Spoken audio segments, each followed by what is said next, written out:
Hello friends, welcome back to my YouTube channel. எல்லோரும் எப்படி இருக்கீங்க? இன்றைக்கி வந்து ஒரு முக்கியமான ஒரு கான்செப்ட் நான் ஒன்று சொல்ல போகிறேன். இது எல்லோரும் வந்து ஏன் தயங்குறீங்க அப்படின்றது தெரியல. உங்களுக்கு தம்ப்நெயிலில் போடும்போதே உங்களுக்கே தெரிஞ்சிருக்கும். நான் எதை பற்றி பேசுகிறேன், நம்ம எல்லாம் இந்த சூரிய ஒளியை பற்றி தான் பேசிகிட்டு இருக்கோம். சூரிய ஒளி நம்மளுக்கு ஃப்ரீயாக கிடைக்கிற ஒரே ஒளி சூரிய ஒளி தான். உங்களுக்கு காலையில் 7 மணி 6 மணிக்கே விடிஞ்சாலும் 7 மணிலேருந்து சாயங்காலம் ஒரு 5 மணி வரைக்கும் உங்களுக்கு அபேண்டண்ட்டாக கிடைக்கிறது சூரிய ஒளி தான்.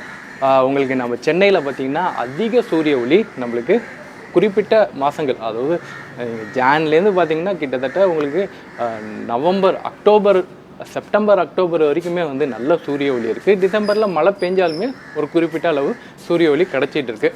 நான் ஏன் இந்த சூரிய ஒளியை பற்றி ரொம்ப ஸ்ட்ரெஸ் பண்ணி சொல்கிறேன் அப்படின்னு பார்த்திங்கன்னா, நம்மளுக்கு இந்த சூரிய ஒளியிலேருந்து ஃப்ரீயாக நம்மளுக்கு எலக்ட்ரிசிட்டி நம்மளால் தயாரிச்சிக்க முடியும். இந்த சூரிய ஒளியை வச்சு இவ்வளோ ஈஸியாக நம்ம வந்து எலக்ட்ரிசிட்டியை தயாரிச்சிக்க முடியும்னா எல்லாரும் வந்து சூரிய ஒளியை வச்சு நம்ம தயாரிச்சிக்கலாமே, ஏன் பண்ணலை அப்படின்னா எல்லாரும் பயப்படுறது ஒரே விஷயங்கள் என்னென்னா, ஃபஸ்ட்டு புரிதல் இல்லை. சோலாரை பற்றி அப்படின்னாலே நிறைய பேர் நம்ம ரிசர்ச் நம்ம பார்க்க கூட மாட்டோம்.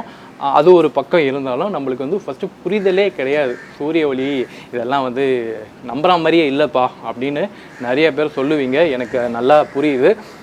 நான் 2 இயர்ஸ் இந்த சோலார் எனர்ஜியை வச்சு நான் வந்து கரண்ட்டு ப்ரொடியூஸ் பண்ணதுனால என்னால் வந்து ஆதாரபூர்வமாக சொல்ல முடியும். சோலார் பேனலை வச்சு நம்மளால் வந்து முடிஞ்சளவு எலக்ட்ரிசிட்டியை தயாரிக்க முடியும். ஒன்றும் இல்லை பாஸ், நீங்கள் சாதா இன்வெர்ட்டர் வச்சுருக்கீங்களா, இந்த இன்வெர்ட்டரில் ஒரு சின்ன அப்கிரேட் பண்ணால் போதும், உங்களால் வந்து இந்த சோலார் எனர்ஜியை யூஸ் பண்ண முடியும். ரொம்ப பட்ஜெட்டில் நம்மளால் பண்ண முடியும். இந்த சோலார் அப்படின்னு எடுத்தாலே வந்து நிறைய பேர் பயமுறுத்தியிருப்பாங்க. இது மாதிரி 1 lakh ஆகும், 2 lakh ஆகும், 5 lakh ஆகும், அவ்வளோ பெரிய பட்ஜெட்லாம் வேணாம். என்ன மாதிரி சின்ன பட்ஜெட்டில் ஒரு 50,000க்குள்ளே நீங்கள் வந்து சோலார் பேனலை வச்சு உங்களோட பில்லில் பாதி பில்லு, ஒரு வருஷத்துக்கு உங்களால் 10,000 வரைக்கும் உங்களால் ரிட்டர்ன் ஆஃப் இன்வெஸ்ட்மெண்ட் எடுக்க முடியும். அதை வந்து நான் ப்ரூவ் பண்ணி நான் காட்டியிருக்கேன். இந்த 2 இயர்ஸில் வந்து எவ்வளோ என்னால் பில் சேவ் பண்ண முடிஞ்சுது அப்படின்றத நான் என்னோடய EB பில்லு டோட்டல் வருஷ பில்லையே எடுத்து நான் உங்களுக்கு காமிக்கிறேன். ஸோ உங்களுக்கு வந்து ஒரு ப்ரூஃபாக இருக்கும். ஸோ இதுதான் பண்ணுறது கிடையாது. ஏன்னா எல்லாம் பெரிய லெவல் ப்ராஜெக்டாக அவங்களுக்கு வந்து யூடியூப்பில் காட்டுறதுனால ஒரு 10 கிலோவாட்ஸு 5 கிலோவாட்ஸ் இருந்தால் தான் நீங்கள் வந்து சோலார் யூஸ் பண்ண முடியும் அப்படின்ற மாதிரி பெரிய பெரிய பட்ஜெட்டை காமிச்சு அந்த பட்ஜெட்னாலேயே வந்து பயந்து போய் சோலார்லாம் வேணாம்ப்பா அப்படின்ற ஒரு மைண்ட் செட்டில் இருப்பீங்க. இன்னொன்று, ஃப்ளாட்ஸில் இருக்கிறவங்க இது மாதிரி ஒரு கம்யூனிட்டிக்குள்ளே வந்து நீங்கள் ஃப்ளாட்ஸில் இருக்கிறீங்க அப்படின்னா நீங்கள் இதுக்கெல்லாம் ப்ரையர் அப்ரூவல் வாங்கணும் அப்படின்னு சொல்லியே நிறைய பேர் வந்து இதை தள்ளி போட்டிருப்பீங்க. அப்படி தான் எனக்கும் ஆச்சு. ஆரம்பத்தில் நானும் ஃப்ளாட்ஸில் வந்து ஒரு சோலார் பேனலை வந்து ஃபிட் பண்ண முடியுமா அப்படின்ற ஒரு பயம் இருந்தது. அதையும் வந்து நான் இந்த வீடியோவில் நான் எப்படி ஃபிட் பண்ணேன், ஃப்ளாட்காரங்களாம் எப்படி ஒத்துக்கிட்டாங்க அப்படின்றத சொல்கிறேன். ஏன்னா இது சின்ன பட்ஜெட்டு, யாரையும் அஃபெக்ட் பண்ணாமல் ஒரு சின்ன ஸ்பேஸ்லேயே வந்து உங்களால் எலக்ட்ரிசிட்டி ப்ரொடியூஸ் பண்ண முடியும். எவ்வளோ கிலோவாட்ஸு என்னால் வந்து இந்த சோலார் பேனலால் நான் எடுக்க முடிஞ்சது, எவ்வளோ கிலோவாட்ஸ் பேனல் நான் போட்டிருக்கேன் அப்படின்ற எல்லா தகவலுமே நான் வந்து இந்த வீடியோவில் நான் சொல்கிறேன். இந்த வீடியோவை ஃபஸ்ட் டைம் நீங்கள் பார்க்குறதா இருந்தால் சப்ஸ்கிரைப் பண்ணிக்கோங்க, சேனலுக்கு வந்து சப்போர்ட் பண்ணுங்கள். பெல் ஐக்கானை கிளிக் பண்ணிங்கன்னா நோட்டிஃபிகேஷன் வரும். பெல் ஐக்கானை தயவுசெய்து கிளிக் பண்ணுங்கள். ஓகே, வாங்க வீடியோக்குள்ளே போகலாம்.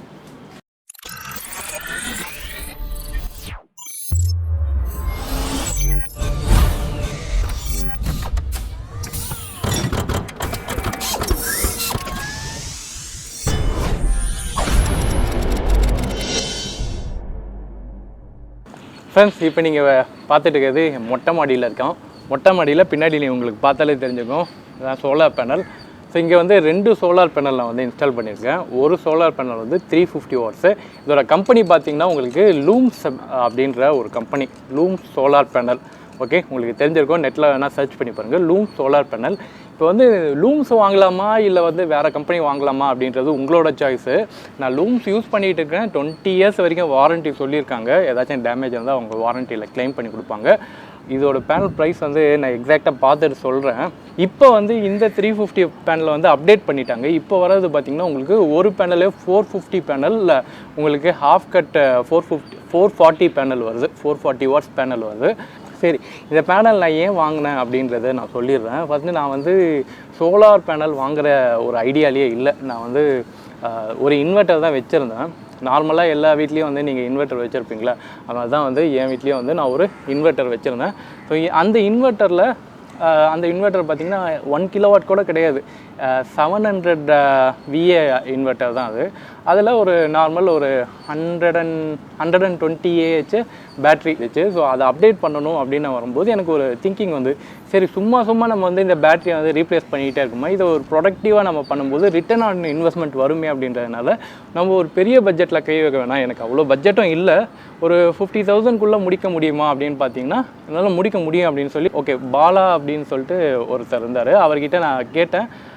அவர் வந்து எனக்கு சஜஷன் சொன்னார், இது மாதிரி உங்களோட எக்ஸிஸ்டிங் இன்வெர்ட்டர்லேயே வந்து நீங்கள் சின்னதாக வந்து ஒரு MPPT கண்ட்ரோலர் மட்டும் வைக்கணும் அப்படின்னு சொல்லியிருந்தார். சரி பட்ஜெட் எவ்வளோ அப்படின்னு கேட்கும்போது, உங்களோட பட்ஜெட் சார், நீங்கள் வந்து என்ன மாதிரியான பேனல்ஸ் எடுக்க போகிறீங்க, அதுக்கப்புறம் பேனல் பேட்ரி உங்கள்கிட்ட ஆல்ரெடி இருக்குது, எக்ஸிஸ்டிங் பேட்ரி அண்ட் இன்வெர்ட்டர் நீங்கள் வந்து அதையே யூஸ் பண்ணிக்கலாம், நீங்கள் வெறும் பேனல் சார்ஜ் ஒயரிங் சார்ஜ் இது இவ்வளோ தான் ஆகும் அப்படின்னு சொன்னாங்க. ஸோ எனக்குமே வந்து ஒரு 50,000 பட்ஜெட்குள்ளே இருந்ததுனால நான் அதை அக்செப்ட் பண்ணிக்கிட்டேன். இதில் எந்தளவுக்கு எஃபிஷியன்ட் இருக்கும் அப்படின்றது எனக்குமே தெரியாது. ஸோ நான் அப்போ கேட்கும்போது எனக்கு வந்து 12 வால்ட் சிஸ்டம், நீங்கள் வந்து இன்வெர்ட்டர் நீங்கள் யூஸ் பண்ணிங்கன்னா உங்களுக்கே தெரியும், ஒரு பேட்ரி யூஸ் பண்ணிங்கன்னா அதில் ஜென்ரேட் பண்ணுற அந்த பேட்ரி ஜென்ரேட் பண்ணுறது 12 வோல்ட் சிஸ்டம். ஜென்ரலாக யூஸ் பண்ணுறது சோலார் பேனலுக்கு 48 வோல்ட் யூஸ் பண்ணுவாங்க. ஏன்னா இது வர்றது எல்லாமே வந்து உங்களுக்கு 48 பேனல். இந்த குறிப்பிட்ட சோலார் பேனல் பார்த்திங்கன்னா உங்களுக்கு 48 volt output, 24 volt running voltage. அதனால் ஜென்ரலி 24 வோல்ட்டு இல்லை 48 வோல்ட்டு இது மாதிரி தான் சோலார் பேனல் வைப்பாங்க. 12 வோல்ட்டில் வைக்க முடியுமா அப்படின்னு கேட்டதுக்கு, அது ஒன்றும் இல்லை, நீங்கள் கண்ட்ரோலர் மட்டும் 12 வோல்ட்டுக்கு கன்வெர்ட் ஆகிற மாதிரி ஒரு கண்ட்ரோலர் MPPT கண்ட்ரோலர் வாங்கினீங்கன்னா உங்களால் எக்ஸிஸ்டிங் பேட்ரி அண்ட் இன்வெர்ட்டர் நீங்கள் யூஸ் பண்ணிக்கலாம் அப்படின்னு சொன்னாங்க. அந்த MPPT கண்ட்ரோலர் மட்டுமே வந்து உங்களுக்கு 12,000 ரூபாய் ஆகும். ஓகே, ஸோ 12,000 ரூபாய் நான் அந்த ஒரு MPPTக்கு மட்டுமே நான் யூஸ் பண்ணால் என்னோடய எக்ஸிஸ்டிங் நான் வந்து இன்வெர்ட்டர் வாங்க தேவையில்லை, பேட்டரியும் வாங்க தேவையில்லை. ஸோ அந்த டீல் எனக்கு பிடிச்சிருந்தது, அதனால் நான் அதை வாங்கினேன். எனக்கு வந்து 48 வோல்ட் சப்போர்ட் பண்ணுற இன்வெர்ட்டர் இருந்தது அப்படின்ற பட்சத்தில் நான் MPPT அவ்வளோக்கு போக தேவையில்லை. இப்போ MPPT அண்ட் கண்ட்ரோலர் இது எல்லாமே சேர்த்து ஒரே சோலார் இன்வெர்ட்டராக வருது. நீங்கள் இன்வெர்ட்டர்னு சொல்லிட்டு தனியாக MPPT கண்ட்ரோலர் நீங்கள் தனியாக வாங்க தேவையில்லை, உங்களுக்கு ரெண்டும் சேர்த்தா மாதிரியே வருது.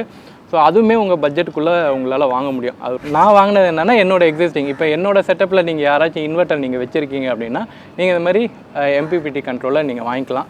இதில் வந்து எனக்கு ஆஷா MPPT கண்ட்ரோலரில் தான் வந்து 72 வோல்ட் வரைக்கும் இருக்கிற சிஸ்டத்தை வந்து உங்களால் வந்து 12 வோல்ட்டுக்கு மாற்ற முடியும். 72 வோல்ட் இருக்கிறத அது ஆம்ஸாக உங்களுக்கு வந்து 12 வோல்ட்டுக்கு கன்வெர்ட் ஆகி உங்களுக்கு வரும். ஸோ இந்த செட்டப்பை வந்து நான் உங்களுக்கு காமிக்கிறேன்.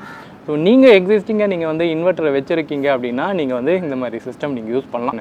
நான் எக்ஸிஸ்டிங் பழைய இன்வெர்ட்டர் வந்து அது ப்ராப்ளம் ஆகிடுச்சு, நான் அதுக்கப்புறம் நார்மலான இன்வெர்ட்டர் தான் நான் வாங்கினேன். ஏன்னா ஆஷா கண்ட்ரோலர் இருக்குல்ல, ஸோ எதாக இருந்தாலும் 12 வோல்ட்டுக்கு கன்வெர்ட் ஆகிடும். ஸோ நார்மலான சாதாரண ஹோம் இன்வெர்ட்டர் தான், அதோட ப்ரைஸ் பார்த்திங்கன்னா 5,000 ரூபாய். லூமினஸ் பிராண்டில் தான் வாங்கினேன். இது வந்து 1100 VAன்னு சொல்லுவாங்க, எக்ஸாக்டாக சொன்னால் 900 VA. ஸோ நான் 700 வாட்ஸ் தானே யூஸ் பண்ணுறேன். ஸோ 900 வாட்ஸ் வரைக்கும் அந்த குறிப்பிட்ட இன்வெர்ட்டர் எனக்கு சப்போர்ட் பண்ணுறோம். பேட்ரி வந்து இப்போ தான் நான் மாற்றினேன், 150 AHக்கு மாற்றினேன், அதுவும் சோலார் பேட்ரி வாங்கினேன். ஸோ நீங்கள் எக்ஸிஸ்டிங்காக நீங்கள் வந்து பேட்ரி யூஸ் பண்ணிங்கன்னா அந்த பேட்டரியை நீங்கள் யூஸ் பண்ணிவிட்டு அதுக்கப்புறம் solar battery C10 battery use பண்ணுங்கள். நான் C20 நான் ஃபஸ்ட்டு யூஸ் பண்ணிட்டேன். ஸோ இப்போ நான் பில் காட்டுறதெல்லாம் வந்து C20 பேட்ரி சாதாரண பேட்டரியை வச்சு யூஸ் பண்ணி நான் ஜென்ரேட் பண்ணுது. இப்போ பார்த்திங்கன்னா என்னோடய லோடு வந்து டிஃப்ரெண்ட்டு. இப்போ பார்த்திங்கன்னா எனக்கு 150 AH எக்ஸைட் பேட்டரி நான் யூஸ் பண்ணுறேன். அது சூப்பராக இருக்குங்க, எக்ஸைட் பேட்டரி செம்மையாக இருக்குது, லோடை வந்து அவ்வளோ அற்புதமாக எடுத்துக்குது. அந்த பழைய பேட்டரி ரொம்ப மொக்கையாக தான் இருந்தது, கொஞ்சம் நேரத்துலேயே வந்து லோடு கம்மியாகிடும். நல்ல சூரிய ஒளி இருக்கும்போது அந்த பேட்டரி வந்து சப்போர்ட் தரும்.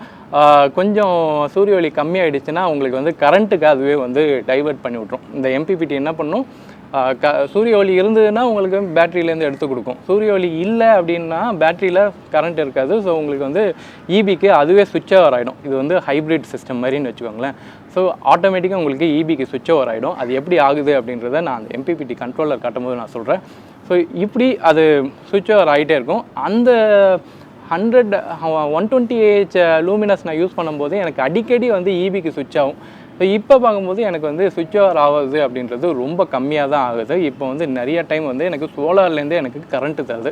ஸோ இதில் இதோட லோட் கேல்குலேஷன் நான் வந்து ஒரு வீடியோவில் நான் போட்டிருக்கேன். அதோட லிங்க்ஸ் எல்லாத்தையுமே வந்து நான் டிஸ்கிரிப்ஷனில் போடுறேன். இதில் நான் எத்தனை ஃபேனு எத்தனை டியூப் லைட்டு எல்லாம் கனெக்ட் பண்ணியிருக்கேன்னு பார்த்தீங்கன்னா கிட்டத்தட்ட எல்லா ஃபேனு கிட்டத்தட்ட ஒரு 4 ஃபேனு லைட்டு டியூப்லைட் எல்லாமே வந்து 20 வாட்ஸ் டியூப்லைட்ஸ் தான். பெரிய ஃபேனுமே வந்து எல்லாத்தையுமே பிஎல்டிசியாக நான் மாற்றிட்டேன். ஸோ லோடு வந்து பெருசாக ஃபேன்லேருந்து எடுக்காது, எல்லாமே பிஎல்டிசி ஃபேன் தான். ஸோ அதனால் எனக்கு வந்து ஃபேனு லைட்டை நான் யூஸ் பண்ணால் எனக்கு மோர் தென் என்எஃப்ஏ எனக்கு வந்து கரண்ட் இருக்கும். ஸோ அதில் நான் என்ன யூஸ் பண்ணுறேன்னு பார்த்தீங்கன்னா, ஃப்ரிட்ஜு 24 ஹவர்ஸ் நான் வந்து இன்வெர்ட்டரில் தான் நான் கனெக்ட் பண்ணியிருக்கேன். ஃப்ரிட்ஜு யாராச்சும் கனெக்ட் பண்ணி பார்த்துருக்கீங்களா? எல்ஜி ஃப்ரிட்ஜு வச்சுருக்கேன். ஸோ எல்ஜி ஃப்ரிட்ஜு நல்லாவே வந்து சோலாரில் ஒர்க் ஆகுது. ஸோ 24 ஹவர்ஸு அதில் வந்து பகல் நேரம் ஃபுல்லாகவே வந்து எனக்கு இதுலேருந்து எடுத்துக்கும். டிவி 2 டிவி 40 இன்ச்சு டிவி 2 டிவியுமே வந்து இதுலேருந்து எடுத்துக்கும். அந்த டிவியே பார்த்திங்கன்னா உங்களுக்கு ஒரு 100 வாட்ஸுக்குள்ளே உங்களுக்கு டிவிலேருந்தே கரண்ட் எடுத்துக்கும். ஸோ டிவி லோடு ஜாஸ்தி, நம்ம டிவி லோடு கம்மின்னும், டிவி லோடு ஜாஸ்தி. இதுலேயே வந்து நான் எல்இடி டிவி தான், நீங்கள் சிஆர்டி டிவி வச்சுருந்தீங்கன்னா இன்னுமே லோடு ஜாஸ்தி. ஸோ 2 டிவி, ஃப்ரிட்ஜு, அதுக்கப்புறம் கம்ப்யூட்டர், ஏதோ ஒரு கம்ப்யூட்டர் வந்து ஆல்வேஸ் கனெக்டட்லேயே இருக்கும். லேப்டாப் ஃபுல்லாக வந்து இதில் தான் சார்ஜ் பண்ணுறது, ஃபோன் எல்லாமே இதில் தான் சார்ஜ் பண்ணுறது. ஸோ இவ்வளோ கிட்டத்தட்ட நான் 600 வாட்ஸ் லோடு வந்து நான் இந்த 700 வாட்ஸ் பேனலில் நான் கொடுத்துருக்கேன். சூப்பராக ஒர்க் ஆகிட்டுருக்கு. ஸோ இதில் வந்து 2019 எனக்கு வந்து கரண்ட்டு பில்லு நான் காட்டுறேன். 2019 பில்லு மட்டும் பாருங்கள். நான் 2020 செப்டம்பரில் போட்டேன். ஸோ 2020 கொரோனா காலன்றதுனால இந்த பில்லே வந்து ஒழுங்காக அந்த இபிலேருந்து எடுக்கலை. ஸோ அதோட பில்லிங் என்னால் கரெக்டாக எடுக்க முடியல. 2021 நான் யூஸ் பண்ண அந்த காலகட்டத்தோட பில்லை நான் எடுத்து நான் காட்டுறேன். 2019க்கான பில்லை பாருங்கள், நான் எவ்வளோ யூஸ் பண்ணியிருக்கேன்னு. கிட்டத்தட்ட நான் வந்து 16,384. ஸோ நீங்கள் அந்த பில்லை ஒன்று ஒன்றா பார்த்துட்டு வாங்க. 3000 4600 ரூபா வரைக்கும் நான் வந்து சில மாதம்லாம் நான் பில்லு கட்டியிருக்கேன். 4600 ருபீஸுக்கு நான் பில்லு கட்டியிருக்கேன். என்னோடய அதிகபட்ச யூசேஜ் பார்த்திங்கன்னா 940 வாட்ஸு 940 யூனிட்ஸ் வந்து நான் வந்து யூஸ் பண்ணியிருக்கேன் அதிகபட்சம். அது கிட்டத்தட்ட பார்த்திங்கன்னா மே ஜூன் மாதம் காலகட்டம். அதில் வந்து 940 யூனிட் வந்து நான் யூஸ் பண்ணியிருக்கேன். ஏசியை போட்டு பயங்கரமாக பில்லு ஓடிடுச்சு. அதே ஏசி நான் இப்போயும் யூஸ் பண்ணுறேன். 2 ஏசி நான் யூஸ் பண்ணிகிட்டு இருக்கேன். ஆனால் பில்லு கம்மியாக இருக்குது. அது எப்படி அப்படின்றத நீங்கள் வந்து நான் சொல்கிறேன். அது எப்படி அப்படின்றத நான் சொல்கிறேன்.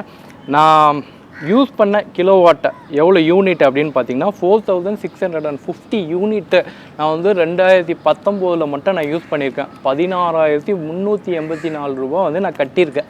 இவ்வளோ தான் நீங்களும் கட்டியிருப்பீங்க. சோலார் நீங்கள் யூஸ் பண்ணலைன்னா இதுக்கு மேலேயே கூட நீங்கள் கட்டியிருப்பீங்க. நீங்கள் சில பேர் சொல்லலாம், நான் ஒரு 2 மாதத்துக்கே நான் வந்து கிட்டத்தட்ட 10,000 ரூபாயெலாம் கட்டியிருப்பேன், பில்லு கம்மி அப்படின்னு சொல்கிற ஆட்கள்லாம் எனக்கு தெரியும். அதனால் இதுக்கு மேலேயே கூட நீங்கள் கட்டியிருக்கலாம். பட் எனக்கு ரொம்பவே ஜாஸ்தி. ஓகே, ஸோ 2021 எடுத்த பில்லு எவ்வளோ அப்படின்னு பார்த்தீங்கன்னா, அந்த வருஷம் ஃபுல்லாக நான் யூஸ் பண்ணேன். இதில் நான் வந்து டாப்பாக யூஸ் பண்ணதுன்னு பார்த்தீங்கன்னா 580 யூனிட் தான் வந்து நான் வந்து அதிகபட்சம் யூஸ் பண்ணது. அதே அந்த மே ஜூன் காலகட்டத்தில் நான் யூஸ் பண்ணியிருக்கேன். அப்போ வந்து எனக்கு 2308 ரூபாய் ஹையஸ்ட்டு பில்லு வந்திருக்கு. ஸோ ஓவரால் எவ்வளோ வந்திருக்கு அப்படின்னு பார்த்தீங்கன்னா, எனக்கு வந்து 2180 யூனிட் நான் யூஸ் பண்ணியிருக்கேன். எனக்கு பில்லு பார்த்திங்கன்னா 5408 ரூபாய் எனக்கு பில் ஆகிருக்கு. ஸோ எவ்வளோ எனக்கு கிட்டத்தட்ட 10,000 ரூபாய் கிட்ட 10 ஆமாம், ஒரு அப்ராக்சிமேட்டாக சொல்கிறேன்னே 11,000 ரூபாய் வருது. நான் அப்ராக்சிமேட்டாக சொல்கிறேன். 10 to 11 வரைக்கும் எனக்கு சேவிங் ஒரு வருஷத்தில். நான் ஆக்சுவலாக அந்த 120Ah பேட்டரியை வந்து நான் 2 வருஷம் யூஸ் பண்ணேன். ஏன்னா C20 பேட்டரியெல்லாம் உங்களுக்கு வந்து அதிகபட்சம் 3 வருஷம் அவ்வளோதான் யூஸ் ஆகும். நான் இதுமாதிரி சோலார் யூஸ் பண்ணுறேன்னா அது தாங்காது. ஸோ அதுலேயே நான் ஒரு வாட்டி ரீப்ளேஸ்மெண்ட் பண்ணி தான் நான் யூஸ் பண்ணேன். ரீப்ளேஸ்மெண்ட்னா அந்த பேட்டரி ஒரு வருஷத்துலேயே படுத்துருச்சு, ஒரு வருஷத்துக்குள்ளேயே படுத்துருச்சு, அவ்வளோ லோடு. அதுக்கப்புறம் அதை 2வது வாட்டி ரீப்ளேஸ்மெண்ட் பண்ணி ரெண்டு வருஷமாக நான் யூஸ் பண்ணிகிட்டு இருந்தேன். ஒரே C20 luminous battery 120Ah. So அதை வச்சு நான் 2 வருஷம் யூஸ் பண்ணிட்டுருக்கேன். இப்போ 2022 தான் நான் வந்து இப்போ பேட்ரி நான் சேஞ்ச் பண்ணியிருக்கேன், எக்ஸைட் பேட்ரி. இந்த பேட்டரியோட வாரண்ட்டி மட்டுமே 5 வருஷம். ஸோ நான் 5 வருஷம் என்னால் இந்த எக்ஸைட் பேட்டரியை 15,000 ரூபாய்க்கு வாங்கினேன். ஓகே, இந்த 15,000 ரூபாய் வந்து நான் வித்தின் 2 இயர்ஸில் என்னால் இந்த பேட்ரி காஸ்ட்டை என்னால் எடுத்துட முடியும். ரன்னிங் காஸ்ட்டுன்னு பார்த்தீங்கன்னா ஒரு மாதத்துக்கே ஒரு வருஷத்துக்கே உங்களுக்கு வந்து 10 to 11,000 ரூபாய் வரைக்கும் சேவிங். அப்படின்னா 2 மாதத்துலேயே உங்களுக்கு 22,000 வரைக்கும் உங்களுக்கு சேவிங் கிடைக்க போகுது. ஸோ ஆட்டோமேட்டிக்காக வந்து நீங்கள் 50,000 பட்ஜெட் அப்படின்ற பட்சத்தில் நீங்கள் வந்து ஈஸியாக ஒரு 3 வருஷத்துலேயே வந்து நீங்கள் போட்ட காசை நீங்கள் எடுத்துடலாம்.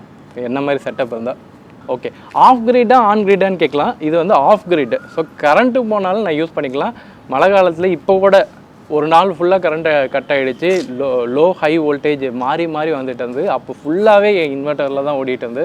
கரண்ட் வந்து சோலார்லேருந்து தான் வந்துட்டு இருந்தது. எனக்கு வந்து கரண்ட்டு ப்ராப்ளமே இல்லை. பேசிக்காக பகல் நேரத்தில் கரண்ட்டு போச்சுன்னா நீங்கள் கவலையப்பட தேவையில்லை. ஏன்னா ஃபுல்லாக உங்களுக்கு வந்து பேட்டரியிலேருந்து தான் ஓட போகுது. பேட்டரியை வந்து சோலார்லேருந்து சார்ஜ் ஆகிடும். இபிலேருந்து சுத்தமாக வராது. ஆஃப் கிரிட் வாங்குங்க. சின்ன செட்டப்பு கண்டிப்பாக ஆஃப் கிரிட்டு நீங்கள் யூஸ் பண்ணுங்கள். ஆன் கிரிட் வாங்காதீங்க. ஏன்னா இந்த ஆஃப் கிரிட் ஆன் கிரிட்லேயே நிறைய பேர் குழப்பிப்பீங்க. நீங்கள் கண்டிப்பாக ஆஃப் கிரிட் வாங்குங்க. ஏன்னா கரண்ட்டு, ஏன்னா இப்போ மழை காலம்லாம் வந்ததுன்னா ஃபுல்லாக கரண்ட்டு கட் ஆகிடும். அப்போது ஒரு 150 AH 1000 VA நீங்கள் வந்து 1000 வாட்ஸை நீங்கள் வந்து 1 kVA நீங்கள் இன்வெர்ட்டர் வச்சுருந்தீங்கன்னா சூப்பராக நீங்கள் வந்து இதை யூஸ் பண்ணிக்கலாம். இந்த சோலார் செட்டப்பை பேசிக்காக உங்களுக்கு ஃபேனு, லைட்டு, ஃப்ரிட்ஜு எல்லாமே ஓடும். இந்த இதில் கம்பல்சரியாக சொல்கிறேன், ஃப்ரிட்ஜு உட்பட எல்லாம் ஓடும். இல்லை எது ஓடாதுன்னா ஹை வோல்டேஜாக இருக்கிற மிக்சி ஓடாது. அதுக்கப்புறம் உங்களுக்கு வந்து வாஷிங் மிஷின் வராது. ஏன்னா வாஷிங் மிஷின்லாம் 350க்கு மேலே போயிடும். 350 வாட்ஸ் அந்த வாஷிங் மிஷின் மட்டுமே ஓடும். மோட்டர் இது எதுவுமே ஓடாது. ஹெவி மோட்டர்ஸ் எதுவுமே ஓடாது. சின்ன சின்ன கம்ப்யூட்டர்ஸ் ஓடும். கம்ப்யூட்டர்ஸ் வந்து நீங்கள் இப்போ இருக்கிற கம்ப்யூட்டர்ஸ் எல்லாமே ஓடும். லேப்டாப் வச்சுருந்தீங்கன்னா சூப்பர், நீங்கள் வந்து கவலையப்பட தேவையில்லை. லேப்டாப் ஃபுல்லாகவே இதுலேயே நீங்கள் சார்ஜ் பண்ணிக்கலாம். ஓகே, ஸோ லேப்டாப்பு, கம்ப்யூட்டர்ஸ் எல்லாமே இதில் ஓடும். டிஸ்பிளேஸ் எல்லாமே ஓடும். டிஸ்பிளே, அதுக்கப்புறம் டிவி, எத்தனை டிவி வச்சுருந்தாலும் இதில் நீங்கள் கனெக்ட் பண்ணிக்கலாம். 2 டிவி சூப்பராக நீங்கள் யூஸ் பண்ணிக்கலாம். 2 டிவி, அதுவுமே 40 இன்ச்சு 50 இன்ச்சு இருந்தால் கூட உங்களுக்கு ஈஸியாக நீங்கள் இதுலேருந்து எடுத்துக்கலாம். இதுதான் பேசிக்கு. ஸோ இந்த பேசிக்கு எவ்வளோ செலவு ஆகும்னு பார்த்தீங்கன்னா, நான் சொன்ன மாதிரி பேனல்ஸே உங்களுக்கு வந்து ஒரு 25 கிட்ட போயிடும். அதுக்கப்புறம் 12,500 உங்களுக்கு வந்து MPPTயில் நீங்கள் செலவு பண்ணோம். அப்புறம் ஒயரிங் காஸ்ட்டு அது இதெல்லாம் சேர்த்து ஒரு 50க்குள்ளே உங்களுக்கு பட்ஜெட்டில் வந்து முடிஞ்சிடும். ஸோ நான் காட்டுறேன் எப்படி இருக்குது அப்படின்றது. ஸோ நீங்கள் பில்லு பார்த்தீங்களா? ஸோ இது நிறையா பேர் காமிச்சிருக்க மாட்டாங்க. பில்லு வந்து நான் 2 பில்லையும் நான் போட்டு காமிச்சேன். 2019 அண்ட் 2021. இது வந்து ப்ரூவ்டு. நான் வந்து சும்மா கடனுக்கே அப்படின்றதுக்காக சோலார் போடுங்க அப்படிலாம் இல்லை. நான் யூஸ் பண்ணி ப்ரூவ் பண்ணி தான் அதுக்கப்புறம் நான் உங்களுக்கு சொல்கிறேன். நான் அதுக்கப்புறம் தான் ரெக்கமெண்ட் பண்ணுறேன். என்னோடய ஃபஸ்ட்டு வீடியோவில் கூட நீங்கள் வந்து பார்த்துக்கலாம். நீங்கள் போட்டுறியா, இது எவ்வளோ வருது அப்படின்னு பார்க்கலான்னு. கண்டிப்பாக ரொம்ப யூஸ் ஆகிருக்கு. நான் இதை காமிக்கிறேன் சோலார் செட்டப் எப்படி இருக்குன்னு. ஸோ பார்த்தீங்களா, 2 பேனலு. So each 350. ஸோ டோட்டலாக உங்களுக்கு வந்து 700 watts panel. Okay, so and கீழே உங்களால் பார்க்க முடியும். கீழே பார்த்தீங்களா, கீழே வந்து உங்களுக்கு வந்து நல்லா உங்களுக்கு மவுண்ட் ஃபுல்லாக சிமெண்ட்டில் கொடுத்துட்டேன். அதனால் நகர்றதுக்கு வாய்ப்பே கிடையாது. வாய்ப்பில்லை ராசா அப்படின்ற மாதிரி தான். ஹைட் வந்து ரொம்ப கம்மி. அதனால் காற்றடித்தாலும் உங்களுக்கு கிரிப் நல்லாயிருக்கும். இது எல்லாமே வந்து லூம்ஸ் பேனல்லையே அவங்க கொடுத்துருக்காங்க. நீங்கள் கஸ்டமைஸ் பண்ணாலும் நீங்கள் வந்து கஸ்டமைஸ் பண்ணிக்கலாம். ஸோ இங்கே வந்து உங்களுக்கு ஒயரிங் உங்களால் பார்க்க முடியும். ஸோ இது எர்த்து ஒயரிங் போகுது, ப்ளஸ் எர்த்துக்கான ஒயரிங்கும் நான் வச்சுருக்கேன். அண்டு இங்கே வந்து உங்களுக்கு டிசி ஒயரிங் கீழே வரும். இது எல்லாமே வந்து உங்களுக்கு அந்த ஒயரிங் எல்லாமே வந்து உங்களுக்கு அந்த பட்ஜெட்டில் வந்துடும். நான் எக்ஸ்ட்ரா ஒரு 3000 நான் சொல்லலை. அது எல்லாம் வந்து உங்களுக்கு லாஸ்ட்டில். ஸோ நம்ம கீழே போயிட்டு இன்வெர்ட்டர் பேட்ரி எப்படி இருக்குது அப்படின்றத நம்ம பார்ப்போம்.